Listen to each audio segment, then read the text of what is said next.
نوتدونی اولین فروشگاه نوت موسیقی در ایران.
سلام دوست من، شما پیشنمایش این آموزش رو مشاهده کردید.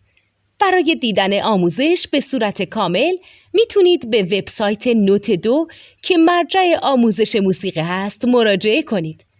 همچنین برای تهیه نوت موسیقی مرتبط با این آموزش هم میتونید به وبسایت نوتدونی که بزرگترین آرشیو نوت موسیقی در ایران هست مراجعه کنید.